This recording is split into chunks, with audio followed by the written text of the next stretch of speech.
Welcome dear students, my name is Muhammad Ahsan Aslam, working as subject specialist in chemistry at Divisional Public School and College, Sahiwal. Let's start our today's lecture. बिस्मिल्लाहिर्रहमानिर्रहीम। Dear students, आज हमारा second year chemistry का lecture number 31 है और ये lecture chapter number 11 alcohols, phenol and ether से related है। आज के हमारे टॉपिक्स होंगे introduction to ethers, preparation of ethers, physical properties, chemical reactions of ethers और सबसे लास्ट में हम एक्सरसाइज का question number 1, question number 2, question number 3, question number 11, question number 12 और क्वेश्चन नंबर 18 को डिस्कस करेंगे।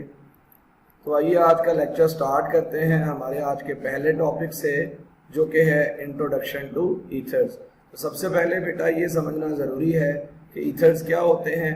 वैसे हमने फंक्शनल ग्रुप वाले चैप्टर में पढ़ा था ईथर्स क्या होते हैं। ये ऐसे कंपाउंड्स होते हैं जिनमें दो सेम या डिफरेंट अल्काइल ग्रुप्स आपस में ऑक्सीजन के एटम के ज़रिए जुड़े होते हैं। तो ऐसे कंपाउंड्स को हम ईथर्स का नाम देते हैं। इनका जनरल फार्मूला होता है ROR। ये जो R है ये यहाँ पे अल्काइल ग्रुप को रिप्रेजेंट करता है और ये जो अल्काइल ग्रुप है ये आगे सेम या डिफरेंट भी हो सकता है। तो इसी अल्काइल ग्रुप की बुनियाद के ऊपर आगे ईथर दो तरह के होते हैं। पहली टाइप है सिमेट्रिकल ईथर्स। इसमें एग्जांपल में हम देख सकते हैं कि ऑक्सीजन की दोनों साइडों पे जो अल्काइल ग्रुप है ये नेचर में एक जैसा है, सेम है, कार्बन एटम्स की तादाद एक जैसी है। तो ऐसे ईथर जिसमें ऑक्सीजन एटम की दोनों साइडों पे एक जैसे अल्काइल ग्रुप्स लगे होते हैं, इन्हें हम सिमेट्रिकल ईथर्स का नाम देते हैं। सेकेंड टाइप है फंक्शनल ग्रुप है ऑक्सीजन का एटम। इस ऑक्सीजन के एटम की दोनों साइडों के ऊपर जो अल्काइल ग्रुप्स हैं ये डिफरेंट हैं। इनमें कार्बन एटम्स की तादाद सेम नहीं है। एक साइड पे ज़्यादा लंबी चेन है और दूसरी साइड पे रिलेटिवली स्मॉल चेन है। तो ऐसे ईथर जिसमें फंक्शनल ग्रुप की दोनों साइडें बराबर ना हो, ऐसे ईथर्स को हम अनसिमेट्रिकल ईथर्स का नाम देते हैं। तो ईथर्स क्या थे? ऐसे कंपाउंड जिनमें ऑक्सीजन की दोनों साइडों पे अल्काइल ग्रुप होता है या अल्काइल ग्रुप दो ऑक्सीजन एटम के जरिए आपस में जुड़े होते हैं, उन्हें ईथर्स कहते हैं। इसकी आगे दो टाइप्स हैं, सिमेट्रिकल और अनसिमेट्रिकल ईथर्स। अगला टॉपिक है हमारा नॉमेनक्लेचर। नॉमेनक्लेचर हम जानते हैं कि ये नेमिंग सिस्टम है।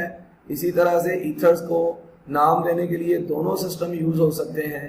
एक है IUPAC सिस्टम और दूसरा है कॉमन नेमिंग सिस्टम।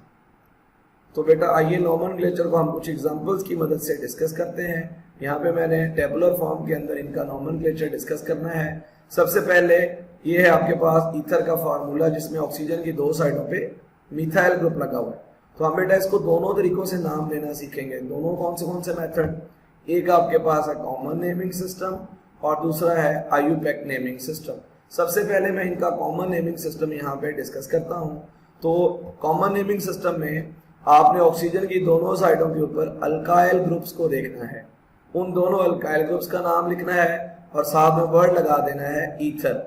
जैसे जो एग्जाम्पल नंबर 1 है, इसमें दोनों अल्काइल ग्रुप्स आपके मिथाइल हैं, इसका मतलब मिथाइल ग्रुप दो बार है, तो इसलिए हमने लिखा है डाई मिथाइल और साथ में वर्ड लगा दिया ईथर।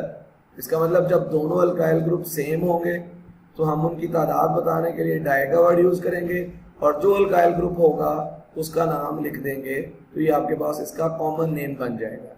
इसी एग्जांपल नंबर 1 से मिलती जुलती आपकी एग्जांपल नंबर 3 है।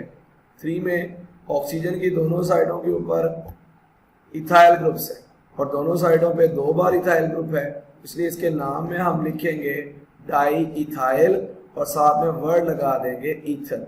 ये तो था ऐसे ईथर्स को नाम देना जिसमें अल्काइल ग्रुप्स दोनों साइडों पे एक जैसे होंगे। मिथाइल है दोनों साइडों पे तो हम डाई मिथाइल कहेंगे और अगर हमारे पास जो है वो इथाइल है तो हम इसको डाई इथाइल ईथर का नाम देंगे।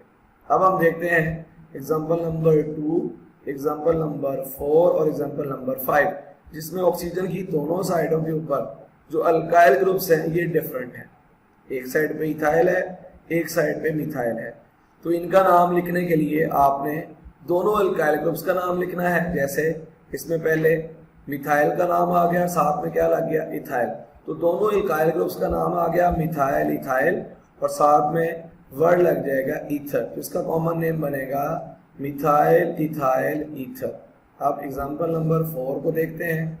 एक साइड पे इथाइल है, दूसरी साइड पे एन प्रोपाइल है। इसका नाम लिखते वक्त हम लिखेंगे इथाइल एन प्रोपाइल ईथर। अब लास्ट एग्जांपल में फंक्शनल ग्रुप की एक साइड पे है इथाइल और दूसरी साइड पे है फिनाइल। इसका नाम लिखते वक्त हम दोनों अल्काइल ग्रुप्स का नाम लिखेंगे मिथाइल, फिनाइल, और साथ में वर्ड लगा देंगे ईथर। तो इस तरह से कॉमन नेमिंग सिस्टम में ईथर्स को नाम दिया जा सकता है। अब हम इनका आईयूपैक नेमिंग सिस्टम डिस्कस करते हैं। आईयूपैक नेमिंग सिस्टम में दोनों साइडों पे जो अल्काइल ग्रुप्स है उसको देखना है। अगर तो दोनों साइडों पे जो दोनों अल्काइल ग्रुप्स हैं ये सेम है, तो इसमें से आपने किसी एक को एलॉक्सी बना लेना है और दूसरे को आपने पेरेंट अल्कीन बनाना है।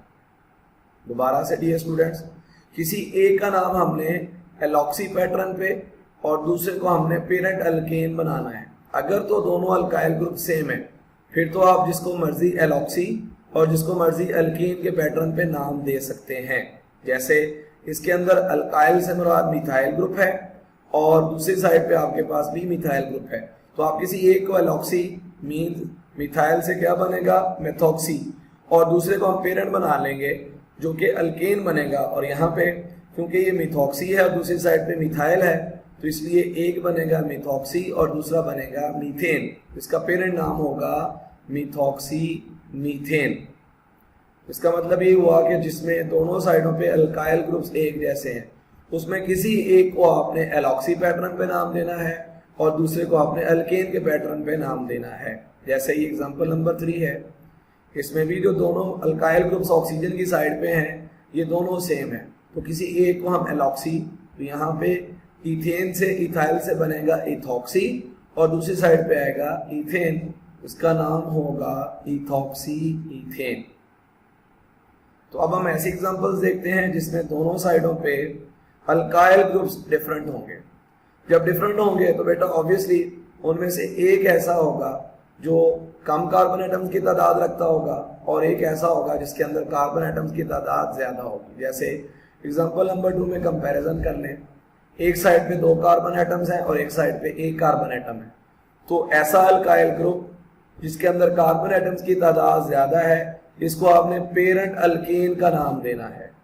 तो ये 2 कार्बन वाला इथाइल होता है और इथाइल से आगे जब अल्केन का पैटर्न आएगा तो ये बन जाएगा ईथेन। और जो छोटा अल्काइल ग्रुप है इसको आपने एलॉक्सी पैटर्न पे रखना है। जैसे इसके अंदर ये आपके पास मिथाइल है तो ये बन जाएगा मिथॉक्सी और ये आपके पास क्या बन जाएगा, ईथेन। तो इसका आईयूपैक नेम होगा मिथॉक्सी ईथेन। इसी तरह की एक और एग्जांपल देखते हैं। इसके अंदर भी 2 डिफरेंट अल्काइल ग्रुप्स हैं। सबसे पहले आपने बड़े साइज वाले अल्काइल ग्रुप को सेलेक्ट करना है, उसके अंदर टोटल 3 कार्बन है तो इसको आपने पेरेंट अल्केन बनाना है, इसका नाम बन गया प्रोपेन। और दूसरी साइड पे छोटा अल्काइल ग्रुप है जिसको आपने एलॉक्सी पैटर्न पे नाम देना है जो कि बन जाएगा इथॉक्सी। इसका पूरा नाम होगा इथॉक्सी और पेरेंट नेम होगा इसका प्रोपेन। तो दिस इज इथॉक्सी प्रोपेन। अब इसी तरह की लास्ट एग्जांपल देखते हैं। एक साइड पे हमारे पास बेंजीन रिंग है तो अब पेरेंट नेम आपका बेंजीन होगा और दूसरी साइड पे आपका मिथाइल ग्रुप है जिसको आप मेथॉक्सी का नाम दोगे, तो इस आखिरी वाले मॉलिक्यूल का नाम होगा मिथॉक्सी बेंजीन। तो ये था डियर स्टूडेंट्स ईथर्स को कॉमन नेमिंग सिस्टम और आईयूपैक नेमिंग सिस्टम में नाम देने के मेथड और उसके साथ चंद एग्जांपल्स को हमने डिस्कस किया। हमारा अगला टॉपिक है प्रेपरेशंस ऑफ ईथर। तो ईथर को 2 मेथड के जरिए प्रिपेयर किया जा सकता है। उसमें से पहला मेथड है जो कि सबसे फेमस मेथड है बाय विलियमसन्स मेथड, और सेकंड मेथड होगा जब अल्काइल हैलाइड्स को हम सिल्वर ऑक्साइड के साथ हीट करेंगे तो इससे भी आगे ईथर्स बनाए जा सकते हैं। तो आइए इसकी प्रेपरेशन का पहला मेथड डिस्कस करते हैं जो कि है विलियमसन्स सिंथेसिस। तो ये लाजम जो इस नाम का मेथड है ये जिसने ये मेथड डेवलप किया था उसी के नाम के ऊपर है। तो इस रिएक्शन के अंदर अल्कोहल जो है वो पहले स्टेप के अंदर मेटेलिक सोडियम के साथ रिएक्ट करते हैं और एल्कोक्साइड आइंस बनाते हैं, और सेकेंड स्टेप के अंदर ये जो एल्कोक्साइड आइन बनता है ये स्ट्रॉन्ग न्यूक्लियोफाइल होता है जो दूसरे स्टेप में बड़ी आसानी से अल्काइल हैलाइड के साथ रिएक्ट करता है जिससे आगे ईथर बनता है। तो आइए इसका पहला स्टेप देखते हैं। दो अल्कोहल के मॉलिक्यूल दो सोडियम मेटल के साथ रिएक्ट करेंगे और पहले स्टेप के अंदर आपके पास इस तरह का एल्कोक्साइड आइन बनेगा। इसके अंदर जो आपके पास अल्काइल ग्रुप है ये इथाइल है, तो इसलिए आप इसको इथ ऑक्साइड आइन या सोडियम इथ ऑक्साइड का नाम भी दे सकते हैं। इसमें रिएक्शन कैसे होता है, ये जो हाइड्रोजन के एटम है ये सोडियम के एटम के साथ सब्सटीट्यूट हो जाता है और यहाँ से दोनों के दोनों हाइड्रोजन के एटम दो के दो सोडियम एटम के साथ सब्सटीट्यूट होते हैं, तो यहाँ से दोनों हाइड्रोजन के एटम हाइड्रोजन गैस बन के लिबरेट होते हैं। ये ऑक्सीजन के ऊपर नेगेटिव चार्ज होने की वजह से स्ट्रॉन्ग न्यूक्लियोफाइल कहलाता है। अब ये सेकेंड स्टेप के अंदर अल्काइल हैलाइड के साथ रिएक्ट करता है और आगे ईथर प्रोड्यूस करता है। ये जो सोडियम है ये इस ब्रोमीन के साथ लगेगा और सोडियम ब्रोमाइड बनाएगा और ये जो ऑक्सीजन है ये इस इथाइल ग्रुप के साथ लिंक हो जाएगा और आपके पास आगे ईथर बनेगा। इस ईथर को डियर स्टूडेंट गौर से देखो, मैं आप पिछला कॉन्सेप्ट भी थोड़ा सा रिवाइज करवा देता हूँ। सबसे पहले आपने देखना है ये सिमेट्रिकल है या अनसिमेट्रिकल है, तो उसको चेक करने के लिए फंक्शनल ग्रुप ऑक्सीजन, इसकी दोनों साइडों पे सेम अल्काइल ग्रुप है तो ये सिमेट्रिकल ईथर है। सेकंड में इसका हमने कॉमन नेम देखना है, दोनों साइडों पे इथाइल ग्रुप है तो इसका कॉमन नेम डाईथाइल ईथर होगा। और लास्ट में आईयूपैक नेमिंग सिस्टम के मुताबिक इसका नाम, क्योंकि दोनों साइडों पे एक जैसे अल्काइल ग्रुप्स हैं तो किसी एक को आपने एलॉक्सी और किसी एक को आपने अल्केन बना लेना है, तो इसका आईयूपैक नेम होगा इथॉक्सी ईथेन। तो ये था डियर स्टूडेंट्स पहला मेथड ईथर्स की प्रेपरेशन का। आइए अब इसका सेकंड मेथड देखते हैं। सेकंड मेथड है अल्काइल हैलाइड से और इसको ड्राई सिल्वर ऑक्साइड के साथ हीट किया जाता है तो इससे आगे ईथर्स प्रोड्यूस होते हैं। इसकी केमिकल इक्वेशन देखते हैं। दो मॉलिक्यूल्स अल्काइल हैलाइड के सिल्वर ऑक्साइड के साथ रिएक्ट करते हैं, दो सिल्वर के एटम दो हैलोजन के एटम के साथ मिलकर सिल्वर ब्रोमाइड बनाते हैं और दो अल्काइल ग्रुप आपस में ऑक्सीजन के एटम के जरिए अटैच होकर आगे ईथर बनाते हैं। तो ये था dear student second method ethers की प्रेपरेशन का, जिसमें अल्काइल हैलाइड सिल्वर ऑक्साइड के साथ रिएक्ट करता है और आगे ईथर बनता है। अब हमारा नेक्स्ट टॉपिक था फिजिकल प्रॉपर्टीज ऑफ ईथर्स। तो सबसे पहली प्रॉपर्टी है वोलाटाइल होते हैं, हाईली फ्लेमेबल है और इनका बॉइलिंग पॉइंट भी क्या होता है, लो होता है। बेटा वोलाटाइल और लो बॉइलिंग पॉइंट ये दोनों एक दूसरे से लिंक्ड हैं क्योंकि ये नेचर में नॉन पोलर होते हैं। नॉन पोलर होने की वजह से इनमें वीक लंडन डिस्पर्शन फोर्सेज होती हैं जिसकी वजह से ये वोलाटाइल भी है और इनका बॉइलिंग पॉइंट लो भी होता है। सेकेंड प्रॉपर्टी है they are slightly soluble in water but mostly soluble in organic solvents.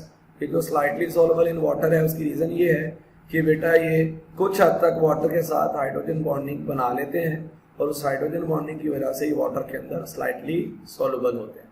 ज़्यादातर हिस्सा इनका नॉन पोलर पार्ट है, इस वजह से ये ऑर्गेनिक सॉल्वेंट्स या नॉन पोलर सॉल्वेंट्स के अंदर ही डिजॉल्व होते हैं।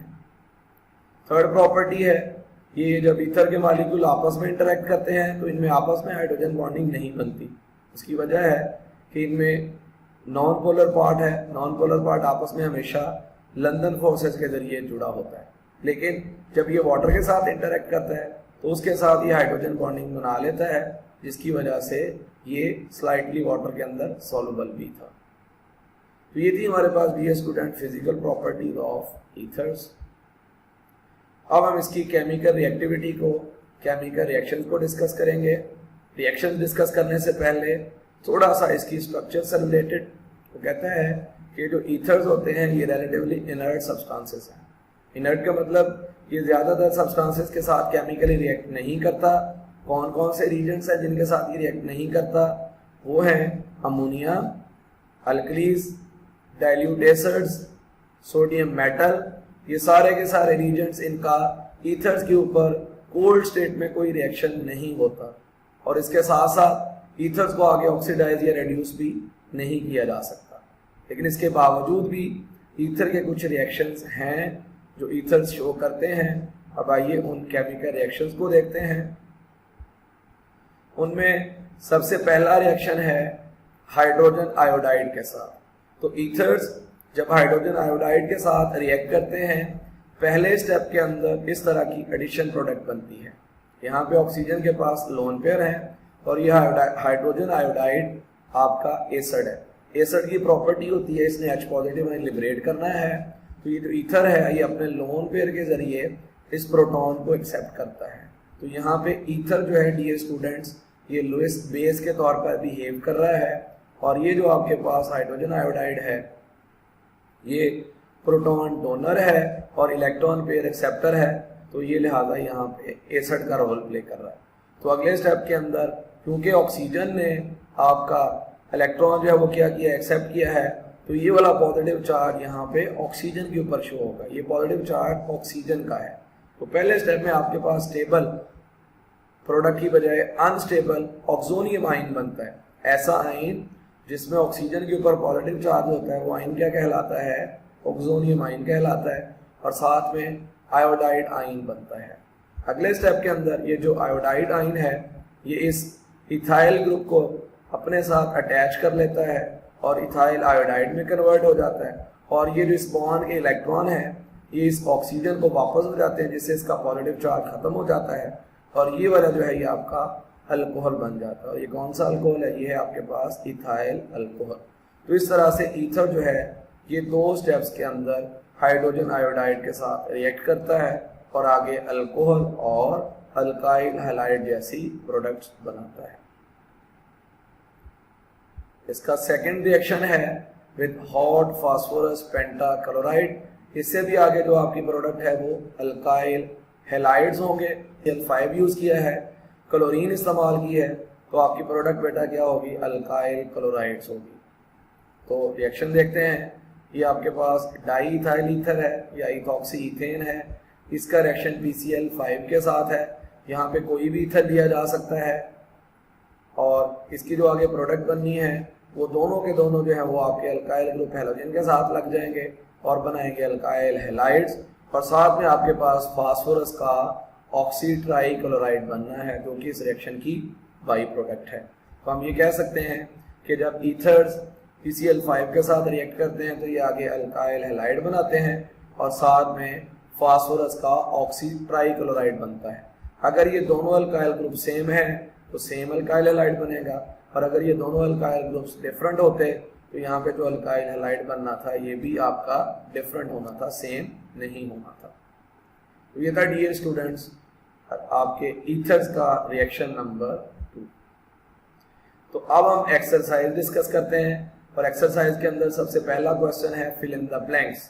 तो पहले फिल इन द ब्लैंक्स की स्टेटमेंट है primary, secondary and tertiary alcohols can be identified by dash test. तो बेटा एक ही टेस्ट है जिससे प्राइमरी, सेकेंडरी और टर्शियरी अल्कोहल्स को डिफरेंशिएट किया जा सकता है और उसका टेस्ट है लूकास टेस्ट। ये बड़ा फेमस टेस्ट है और ये अक्सर लॉन्ग क्वेश्चन और शॉर्ट क्वेश्चन के तौर पर भी पूछा जाता है, लूकास टेस्ट। और ये MCQ जो है ये आपका, और ये जो आपकी फिल इन द ब्लैंक है ये अल्कोहल के टॉपिक से रिलेटेड है।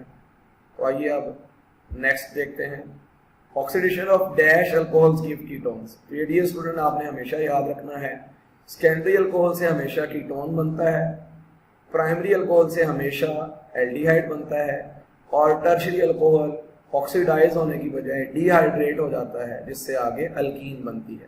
तो ये याद रखना है, सेकेंडरी अल्कोहल हमेशा कीटोन और प्राइमरी अल्कोहल हमेशा एल्डिहाइड्स बनाते हैं। Alcohols on heating with dash give alkyne. इस रिएक्शन की नेचर को समझना है कि अल्कोहल को किसके साथ हीट किया जाए तो अल्कीन बनता है। अल्कोहल से अल्कीन बनना ये डिहाइड्रेशन है और डिहाइड्रेटिंग एजेंट सल्फ्यूरिक एसिड की मौजूदगी में ये रिएक्शन होगा। इसका मतलब आपका इस फिल इन द ब्लैंक का आंसर है सल्फ्यूरिक एसिड। नेक्स्ट है alcohols have dash boiling point than ethers due to stronger hydrogen bonding. तो इसमें आपने इनके बॉइलिंग पॉइंट्स का कंपैरिजन करना है कि अल्कोहल्स के बॉइलिंग पॉइंट ईथर से कम होते हैं या ज्यादा होते हैं। तो हाइड्रोजन बॉन्डिंग की वजह से अल्कोहल्स के बॉइलिंग पॉइंट ईथर से हाई होते हैं। नेक्स्ट है कि ईथर जो है इसको किस मेथड से प्रिपेयर किया जा सकता है, तो Williamson synthesis is used to prepare dash. ये भी आज के लेक्चर में हमने देखा कि विलियमसन का मेथड जो है ये ईथर की प्रिपरेशन में इस्तेमाल होता है। लास्ट है dash is also called would separate, तो ये भी अल्कोहल के टॉपिक में था, मिथाइल अल्कोहल में था, या मेथेनॉल भी इसको कहते हैं, तो ये मेथेनॉल का कॉमन नेम था वुड सेपरेट। नेक्स्ट है 7th one, carbolic acid is the other name of, तो ये फिनोल का कॉमन नेम भी है, तो फिनोल का नाम जो है ये कार्बोलिक एसिड भी है। 8 वन है primary, secondary and tertiary alcohols can be prepared by reacting Grignard reagent with, ये बेटा बड़ा मशहूर रिएक्शन है ग्रिग्नार्ड एजेंट का, फॉर्मेल्डिहाइड, एसिड एल्डिहाइड और एसीटोन के साथ, जिससे आगे तीनों तरह के प्राइमरी, सेकेंडरी और टर्शियरी अल्कोहल्स बनाए जा सकते हैं। तो इसका मैकेनिज्म जो है ये ग्रिग्नार्ड एजेंट के टॉपिक में दिया हुआ है। Alcohol and dash reacts to produce esters, तो ये कार्बोक्सिलिक एसिड के साथ रिएक्ट करके एस्टर्स बनाते हैं। Dash is used as anti freezing agent in automobile radiators, तो ये एक डाइओल है जिसके अंदर 2 बार OH का फंक्शनल ग्रुप लगता है, जिसको रेडिएटर्स के अंदर हम एंटी फ्रीजिंग एजेंट के तौर पर इस्तेमाल करते हैं, और वो कौन सा है, इथाइलिन ग्लाइकोल, या सिंपली इसको ग्लाइकोल भी कहा जाता है। नेक्स्ट है the process of conversion of starch into alcohol with the help of micro organisms is called dash, तो बेटा इसका आंसर है फर्मेंटेशन, क्योंकि जिसके अंदर माइक्रो ऑर्गेनिजम्स आ जाते हैं उनकी मौजूदगी में जितने भी रिएक्शंस होते हैं इनको फर्मेंटेशन का नाम दिया जाता है। तो लास्ट है कीटोन्स और रिडक्शन गिव डैश अल्कोहल्स, तो बेटा ये हमने पढ़ा था, ये उसका अपोजिट है कि अगर सेकेंडरी अल्कोहल को ऑक्सीडाइज किया जाए तो कीटोन बनते हैं, और कीटोन्स को अगर रिड्यूस किया जाए तो इससे भी आगे क्या बनना है, सेकेंडरी अल्कोहल्स बनने हैं। तो कीटोन्स का ताल्लुक सेकेंडरी अल्कोहल्स के साथ है, ये बात आपने याद रखनी है। अब एक्सरसाइज का नेक्स्ट क्वेश्चन है इंडिकेट ट्रू और फॉल्स, तो आपने स्टेटमेंट को देखकर बताना है ये ट्रू है या फॉल्स है। Methylated separate contains 95% methyl alcohol and 5% ethyl alcohol, ये स्टेटमेंट बेटा फॉल्स है। मिथाइलेटेड सेपरेट जो है उसके अंदर इनकी परसेंटेज इस रेशो में नहीं होती। सेकंड है ethyl alcohol is a very good anti freezing agent,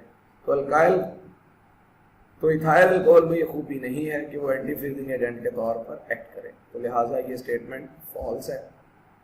methanol is also called would separate, ये हमने फिल इन द ब्लैंक में भी देखा कि मेथेनॉल का ओल्ड डेज के अंदर जो कॉमन नेम था वो वुड सेपरेट था।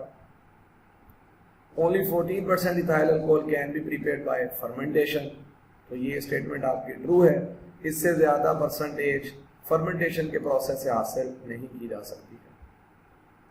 नेक्स्ट है ethers do not show hydrogen bonding, तो ये आपस में ईथर्स में हाइड्रोजन बॉन्डिंग नहीं होती, लिहाजा ये स्टेटमेंट ट्रू है। लेकिन अगर आ जाता ethers do not show hydrogen bonding with water, तो ये स्टेटमेंट जो है ये बेटा आपकी फॉल्स हो जानी थी, क्योंकि ईथर्स और वाटर के अंदर हाइड्रोजन बॉन्डिंग डिवेलप हो जाती है।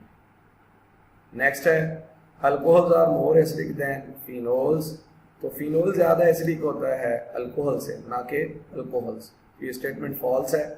Phenol is more soluble in water than lower alcohols, ये जो लोअर अल्कोहल्स होते हैं इनके अंदर हाइड्रोजन बॉन्डिंग होती है, तो लोअर अल्कोहल ज्यादा सॉल्युबल होते हैं, ये स्टेटमेंट भी आपकी फॉल्स है।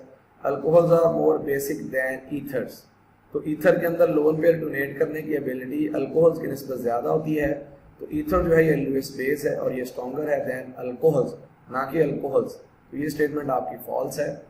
Ethers have higher boiling points than alcohols and phenols, तो ईथर के बॉइलिंग पॉइंट्स अल्कोहल और फिनोल से कम होते हैं, क्योंकि अल्कोहल और फिनोल में फिर भी किसी हद तक हाइड्रोजन बॉन्डिंग होती है, ईथर्स में नहीं होती।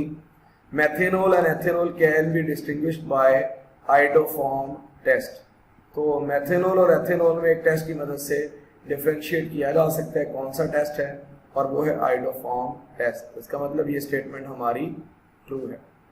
तो ये थे डियर स्टूडेंट्स हमारे पास true and false.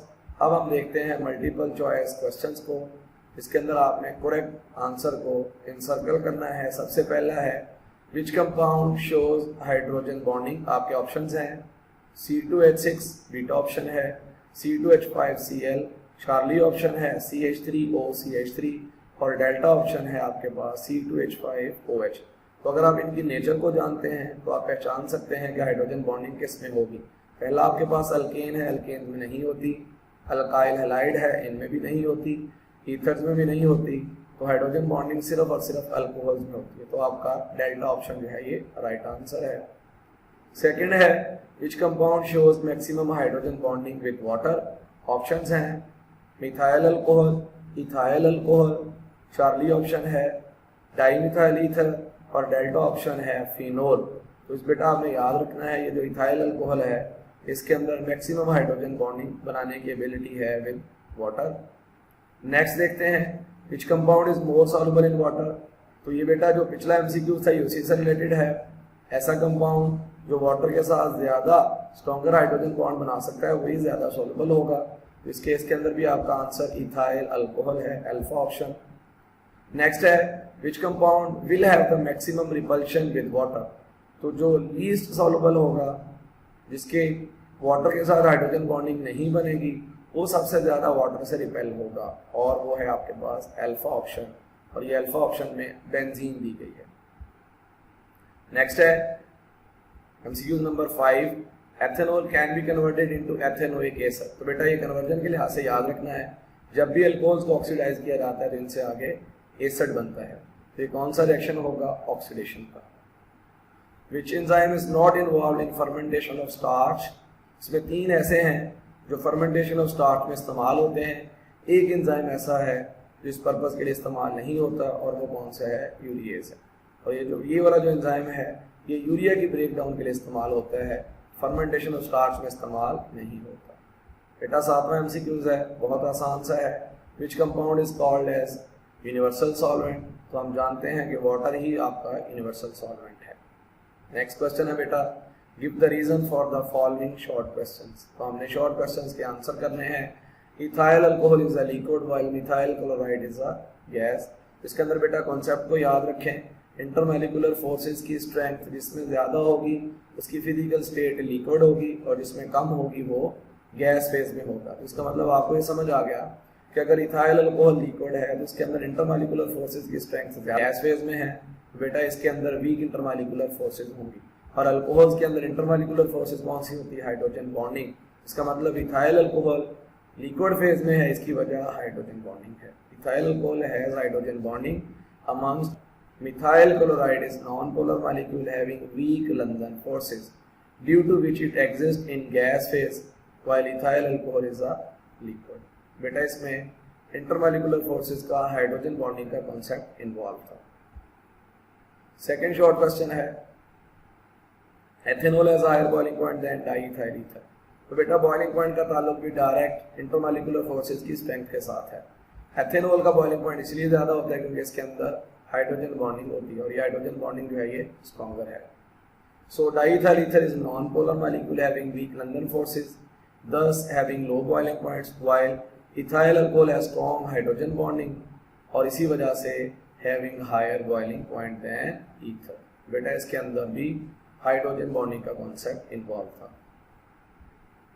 Next question है absolute alcohol can not be prepared by fermentation process. बेटा उसकी वजह alcohol obtained by fermentation is only up to 12 to 14%। इससे ज़्यादा ये प्योरीफाई फॉर्म में हमें हासिल नहीं होता, इससे ज़्यादा कंसनट्रेटेड फॉर्म में इससे हमें हासिल नहीं होता। उसकी वजह क्योंकि जैसे इसकी परसेंटेज कंसनट्रेशन इससे इंक्रीज करती है, आपका जो एंजाइम है जो कैटलिस्ट के तौर पर यहाँ पर इस्तेमाल होता है वो डीएक्टिवेट हो जाता है, इनएक्टिव हो जाता है।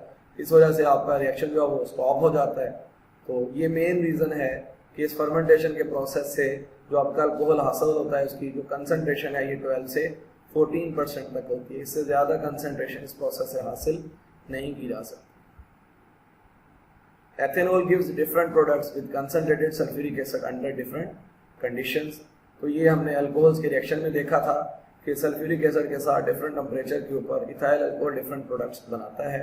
जैसे पहली प्रोडक्ट है आपकी 180 डिग्री सेंटीग्रेड के ऊपर, अगर कंसनट्रेटेड सल्फ्यूरिक 180 डिग्री सेंटीग्रेड के ऊपर इस्तेमाल होगा तो अल्कीन की डिहाइड्रेशन होगी और डिहाइड्रेशन से आगे अल्कीन बनेगी। इथाइल अल्कोहल की डिहाइड्रेशन होगी और इथाइल अल्कोहल की डिहाइड्रेशन से आगे इथीन बनेगी और इसके अंदर ये रिएक्शन सिर्फ एक अल्कोहल के मॉलिक्यूल के ऊपर होगा। लेकिन अगर टेम्परेचर चेंज करते हैं 140 डिग्री सेंटीग्रेड तो एक ही बजाय रिएक्शन के अंदर दो अल्कोहल के मालिक्यूल इन्वॉल्व होंगे और इनसे आगे बजाय एल्कीन बनेगा तो ईथर बनेगा। इसका मतलब रिएजेंट सेम है, सिर्फ आपका जो रिएक्शन की कंडीशन है, टेम्परेचर वो डिफरेंट है। अगर वो डिफरेंट हो जाती हैं तो आपकी आगे दो डिफरेंट प्रोडक्ट्स भी बनती हैं। तो इस आंसर को आपने इसी तरह से रिएक्शंस की मदद से क्या करना है, लिखना है, ताकि ये प्रोडक्ट्स जो है ये हमें एक्सप्लेन हो जाए। नेक्स्ट शॉर्ट क्वेश्चन है, water has higher boiling point than ethanol. तो बेटा इसके अंदर शुरू से लेकर अब तक एक ही कॉन्सेप्ट इन्वॉल्व है और वो है कॉन्सेप्ट ऑफ हाइड्रोजन बॉन्डिंग। जिस कंपाउंड के अंदर हाइड्रोजन बॉन्डिंग स्ट्रॉन्गर होगी उसका बॉइलिंग पॉइंट भी ज़्यादा होगा।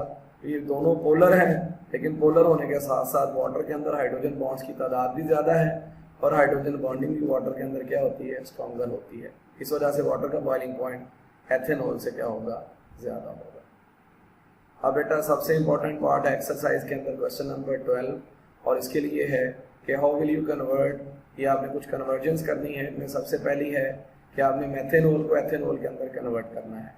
तो बेटा कन्वर्जेंस दो तरह की होती है, जिसमें एक टाइप आपके सामने यहाँ पे डिस्कस की गई है कि आपने मेथेनॉल से आगे एथेनॉल बनाना है। मेथेनॉल अल्कोहल फैमिली का लोअर मेंबर है और एथेनॉल इसी फैमिली का हायर मेंबर है। तो आपने लोअर से हायर मेंबर बनाना है, कार्बन एटम्स की तादाद बढ़ानी है। तो इसके लिए आप एक रिएक्शन आगे आएगा जो मैं आपको बताऊंगा, वो आपने याद कर लेना है। ये आपने ग्रिग्नार्ड रिएजेंट वाले टॉपिक के अंदर पढ़ा था। जब भी आपने कार्बन एटम्स की तादाद को बढ़ाना हो तो आप ये वाला रिएक्शन जो है ये इस्तेमाल कर सकते हैं। तो इसका सबसे पहला स्टेप होगा, आप मेथेनॉल या मिथाइल अल्कोहल को ऑक्सीडाइज करवाओगे और फॉर्मेल्डिहाइड में कन्वर्ट कर लोगे। ये फॉर्मेल्डिहाइड हमारी रिक्वायरमेंट है जो ग्रिग्नार्ड रिएजेंट के साथ रिएक्ट करती है और इससे आगे डायरेक्ट इथाइल अल्कोहल बनता है। बेटा अगर इस रिएक्शन का मैकेनिज्म आप देखना चाहते हैं तो आप ग्रिग्नार्ड रिएजेंट के टॉपिक के अंदर reaction of Grignard reagent with formaldehyde, वहाँ पे इसका मैकेनिज्म और इसकी डिटेल देख सकते हैं। कन्वर्जन के अंदर हम मैकेनिज्म नहीं बताते, हम सिर्फ इसका कन्वर्जन का रूट बताते हैं और रिएक्शन का नाम बताया जाता है। तो बेटा जो हमारी नेक्स्ट कन्वर्जन है ये है एथेनॉल से मेथेनॉल का बनना। इस कन्वर्जन के अंदर हमने हायर मेंबर को लोअर मेंबर के अंदर कन्वर्ट करना है। इसके लिए रिएक्शन आपने याद रखना है डीकार्बोक्सिलेशन का, और डीकार्बोक्सिलेशन की रिक्वायरमेंट होती है कि आपके पास कार्बोक्सिलिक एसिड और उसका साल्ट होना चाहिए। तो पहले स्टेप के अंदर हम इस एथेनॉल को ऑक्सीडाइज करवाकर एथेनोइक एसिड में कन्वर्ट करेंगे, जिसको फौरन बेस के साथ रिएक्ट करवाकर आगे इसका साल्ट बना लिया जाएगा। जैसे ही साल्ट बनेगा इसको हम एक बेस के मालिक्यूल के साथ फर्दर ट्रीट करवाएंगे, जिससे आगे आपके पास अल्केन बनेगी और इस अल्केन को ऑक्सीडाइज करवाकर हम आगे अल्कोहल में कन्वर्ट कर सकते हैं। तो ये आपके पास कन्वर्जन है जिसके अंदर आपने कार्बन एटम्स की तादाद को कम करना था और उसी फैमिली के हायर मेंबर से उसी फैमिली का लोअर मेंबर बनाना था। इसके लिए डियर स्टूडेंट्स आपने डीकार्बोक्सिलेशन का रिएक्शन हमेशा याद रखना है। थर्ड कन्वर्जन है एथेनॉल इनटू आइसोप्रोपाइल अल्कोहल। ये भी बेटा जो कन्वर्जन अभी हमने इससे पहले की है उससे मिलती जुलती है। एथेनॉल लोअर मेंबर है और आइसोप्रोपाइल अल्कोहल जो है ये हायर मेंबर है, लेकिन इसमें एक बात का ख्याल रखना है कि जो आइसोप्रोपाइल अल्कोहल है ये सेकेंडरी अल्कोहल है, तो आपने प्राइमरी से सेकेंडरी अल्कोहल बनाना है। इसका पहला स्टेप होगा आप इसको ऑक्सीडाइज करवाकर इससे पहले एसिटाल्डिहाइड बनाओगे। जैसे एसिटाल्डिहाइड बनेगा इसको आपने ग्रिग्नार्ड रिएजेंट के साथ ट्रीट करवाना है। एसिटाल्डिहाइड में 2 कार्बन है तो आपने ग्रिग्नार्ड रिएजेंट 1 कार्बन वाला लेना है, क्योंकि आइसोप्रोपाइल में आपको प्रोप का मतलब होता है 3 कार्बन, तो आपको टोटल 3 कार्बन एटम चाहिए। तो इसकी एसिडिक हाइड्रोलिसिस होगी तो आपके पास डायरेक्ट आगे आइसोप्रोपाइल अल्कोहल बनेगा। बेटा अगर इस रिएक्शन की डिटेल देखनी है तो अगेन ग्रिग्नार्ड रिएजेंट का रिएक्शन है एसिटाल्डिहाइड के साथ, जो बुक में इसी चैप्टर के अंदर जो है वो चैप्टर नंबर 10 में डिटेल के साथ दिया गया है। तो आप चैप्टर नंबर 10 में ग्रिग्नार्ड रिएजेंट के रिएक्शंस के अंदर इस रिएक्शन का मैकेनिज्म देख सकते हैं। नेक्स्ट कन्वर्जन है फॉर्मेल्डिहाइड इनटू इथाइल अल्कोहल। तो ये बेटा निहायत सिंपल है कि एल्डिहाइड से अल्कोहल बनाना है और 1 कार्बन एटम बढ़ाना भी है।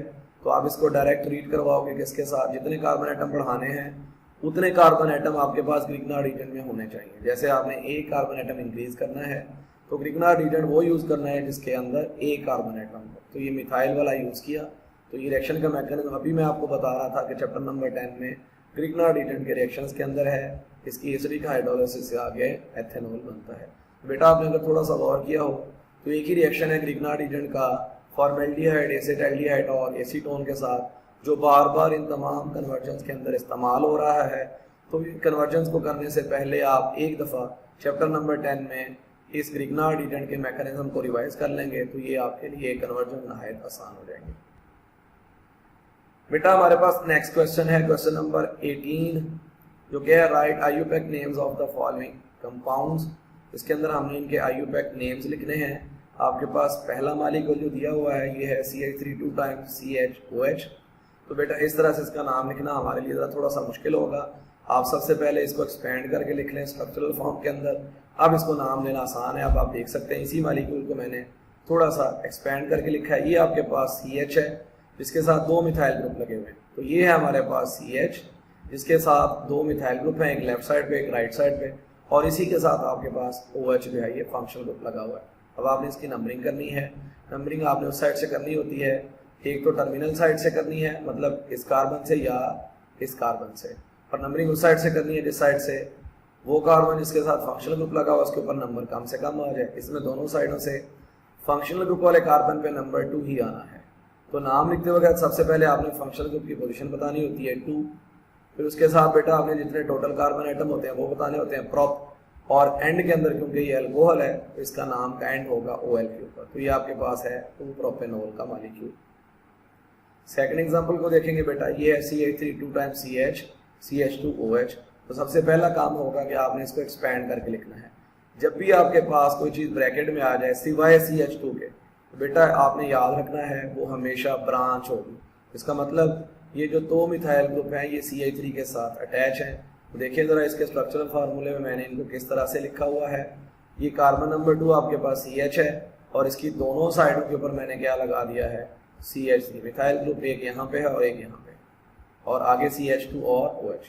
तो आपने बेटा नंबरिंग उस साइड से करनी है जिस साइड से इस कार्बन के ऊपर जो है वो नंबर कम से कम आए जो फंक्शनल ग्रुप के साथ अटैच है। तो ये नंबर 1 इसका है, ये नंबर 2 इस कार्बन का है और ये नंबर 3 इस कार्बन का है। अब आपने इसका नाम लिखना है। सबसे पहले आपने जिस कार्बन के साथ ब्रांच अटैच है उसका मेंशन करना है 2, फिर आपने ब्रांच का नाम लिखना है मिथाइल, फिर उसके बाद आपने फंक्शनल ग्रुप किस कार्बन के साथ अटैच है वो बताना है, और फिर उसके बाद आपने टोटल कार्बन आइटम के लिए सफिक्स यूज करनी है, प्रॉप, एथ या जो भी आपके पास है। 4 है तो आप ब्यूट यूज कर सकते हैं। तो इसके अंदर 3 कार्बन है तो ये प्रेप है, और अल्कोहल है तो ये आपके पास क्या बन जाएगा प्रोपेनॉल। तो बेटा इस मॉलिक्यूल का पूरा नाम होगा 2 मिथाइल 1 प्रोपेनॉल। अगली एग्जांपल देखते हैं, ये है CH3 3 टाइम्स COH। तो सबसे पहले बेटा इसको एक्सपेंड करना है। मैंने पिछली एग्जांपल में बताया था कि जब भी कोई चीज़ ब्रैकेट में आ जाए और मल्टीप्लाई हो रही है उसका मतलब क्या है कि ये ब्रांचेस हैं। बस शर्त ये कि यहाँ पे CH2 नहीं होना चाहिए। तो ये CH3 है तो इसका मतलब इस कार्बन के साथ 3 ब्रांच अटैच है और तीनों के तीनों आपके पास मिथाइल ग्रुप्स हैं। नंबरिंग करेंगे उस साइड से जिस साइड से ये कार्बन जिसको हाईलाइट किया गया इसके ऊपर नंबर कम से कम आए। तो इसके ऊपर अगर दोनों साइडों से नंबरिंग करते हैं तो 2 आता है, तो 2 के ऊपर ब्रांच भी अटैच है, 2 के ऊपर फंक्शनल ग्रुप भी है। इसका नाम बनेगा 2 मिथाइल 2 प्रोपेनॉल। अगली एग्जांपल देखते हैं, CH3 CH2 CH CH3 और OH। तो सबसे पहले आपने लॉन्गेस्ट चेन सेलेक्ट करनी है। तो लॉन्गेस्ट चेन आप यहाँ से नीचे से लेफ्ट साइड की तरफ जाएगी। टोटल 4 कार्बन आइटम्स हैं, नंबरिंग इस साइड से करेंगे। बेटा क्यों इस साइड से करेंगे? क्योंकि इस साइड से फंक्शनल ग्रुप आपका नज़दीक पड़ता है, तो लिहाजा सेकेंड कार्बन है जिसके साथ फंक्शनल ग्रुप अटैच है। टोटल 4 कार्बन आइटम्स हैं, तो ये आपके पास बन जाएगा इसका नाम 2 ब्यूटेनॉल। तो बेटा ये था आज का हमारा लेक्चर। तो आज के लेक्चर में हमने जो पढ़ा उसको रिकैप कर लेते हैं। सबसे पहले आपने देखा ईथर्स क्या होते हैं। तो ईथर्स ऐसे ऑर्गेनिक कंपाउंड्स हैं जिनमें ऑक्सीजन के जरिए 2 अल्काइल ग्रुप्स आपस में जुड़े होते हैं। फिर ये आगे सिमेट्रिकल और नॉन सिमेट्रिकल दोनों तरह के हो सकते हैं। अगला टॉपिक था प्रेपरेशन ऑफ ईथर्स। तो ईथर्स को 2 ही मेथड के जरिए बनाया जा सकता था। एक है फ्रॉम विलियमसन सिंथेसिस जो कि नहायत इंपॉर्टेंट मेथड है, ये अक्सर बोर्ड पेपर्स के अंदर शॉर्ट क्वेश्चन के तौर पर पूछ लिया जाता है। और सेकंड मेथड था from alkyl halides in the presence of dry silver oxide. तीसरा आज का हमारा टॉपिक था फिजिकल प्रॉपर्टीज। इसमें हमने इसकी 3 फिजिकल प्रॉपर्टीज देखी थी। नेक्स्ट था बेटा हमारे पास केमिकल रिएक्शंस। इसके 2 ही केमिकल रिएक्शंस थे। ज़्यादातर ईथर जो है ये इनर्ट होता है, चीज़ों के साथ रिएक्ट नहीं करता है, लेकिन हाइड्रोजन आयोडाइड और PCl5 के साथ इसका रिएक्शन हमने देखा था। और रिएक्शन में ये पता चलता है कि ईथर जो है अपने लोन पेयर इस्तेमाल करता है, लिहाजा ये लुईस का बेस है। और एंड में हमने एक्सरसाइज के अंदर क्वेश्चन नंबर 1 जो कि फिल इन द ब्लैंक्स था, question number 2 true false, question number 3 multiple choice questions, question number 11 जो कि शॉर्ट क्वेश्चन थे, क्वेश्चन नंबर 12 जो कि आपका कन्वर्जन से रिलेटेड था, और लास्ट में हमने इनकी IUPAC नेमिंग सिस्टम के तहत कुछ एग्जांपल्स को डिस्कस किया। तो लास्ट में बेटा आज के टॉपिक से रिलेटेड आपका असाइनमेंट के कुछ क्वेश्चंस हैं। Absolute alcohol can not be prepared by fermentation process. तो आज के टॉपिक में हमने ये एक्सप्लेन किया था शॉर्ट क्वेश्चन में कि फर्मेंटेशन के प्रोसेस के जरिए एब्सोल्यूट अल्कोहल क्यों नहीं बनाया जा सकता। अल्कोहल एब्सोल्यूट से मुराद होती है 100%, और हमें पता है कि फर्मेंटेशन के प्रोसेस में मैक्सिमम इसकी परसेंटेज 12 से 14% तक होती है। तो बेटा इसकी रीजन आपने बतानी है। सेकंड क्वेश्चन है ethanol gives different products with concentrated sulphuric acid under different conditions. तो अगर डिहाइड्रेटिंग एजेंट सेम रखा जाए लेकिन कंडीशन चेंज कर दी जाए तो ये आगे डिफरेंट प्रोडक्ट्स बनाता है। ये आपने केमिकल इक्वेशंस की मदद से इस टॉपिक को एक्सप्लेन करना है। नेक्स्ट क्वेश्चन है conversion ethanol into isopropyl alcohol. ये बेटा आपने लाजम ट्राई करनी है। सेकंड कन्वर्जन है एसीटोन इनटू इथाइल अल्कोहल। हमारा आज का लास्ट असाइनमेंट का क्वेश्चन है question number 4, draw structural formulas of the following compounds 2 methyl 1 propanol, और सेकंड एग्जांपल है आइसोप्रोपाइल अल्कोहल। तो ये था डियर स्टूडेंट्स आज का हमारा लेक्चर। अपना बहुत सारा ख्याल रखिएगा।